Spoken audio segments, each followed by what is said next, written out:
تر هر څه د مخه د غسل د شروع کولو لپاره نیت کول دي.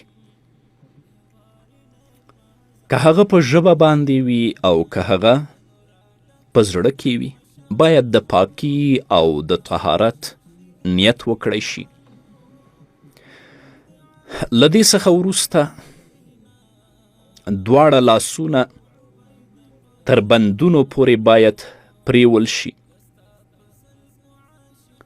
له دې څخه وروسته استنجا ده.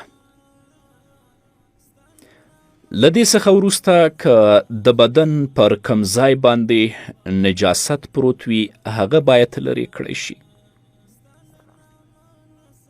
له دې څخه وروسته په سنت طریقه باندې باید اودس وکړی شي. هغسې اودس کم اودس چې د لمانځه لپاره موږ او تاسې کوو. نو که چیرې په داسې ځای کې غسل کېده چې هلته اوبه جمع کېدلې، پښې دې نه وینځي. چې له غسل څخه فارغ شه بیا دې خپلې پښې ووینځي. او که داسې ځای و لکه د نن ورځې عصري تشنابونه، کولی شي چې اودس کوي په هغه وخت کې خپلې پښې هم ووینځي. او کله چې کم اودس تاسو د غسل لپاره کوئ، کله چې تاسو خپله خوله پریوئ، نو ډیر کوشش وکئ چې اوبه ستاسو حلق ته ورسیږي.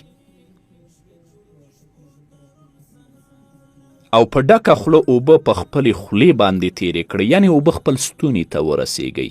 او که چیرې روژه نه وه، نو غړغړه هم وکړئ. له دې څخه وروسته کله چې تاسو خپله پوزه وینځئ، نو د سا په واسطه تاسو په خپلې پوزه کې اوبه کش کړئ تر څو اوبه د پوزې نرمکیو ته ورسیږي. او له دې څخه وروسته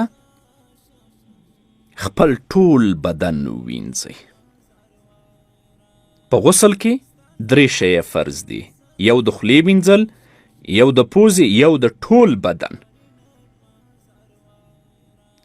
نو که د غسل په جریان کې ستاسو په بدن کې لږ ځای، یعنې د یو ویښته په اندازه هم وچ پاتې وي، غسل مو صحیح نه دی. او که چیرته له غسل څخه وروسته درته معلومه شوه چې زما په بدن کې فلانی ځای وچ پاتې دی، نو صرف هغه ځای تاسې لوند کړئ. دا ضرور نه دی چې له سره څخه بیا تاسو غسل وکړئ. دا مسئله زموږ فقهاو په خپلو کتابونو کې په پوره تفصیل سره څیړلې.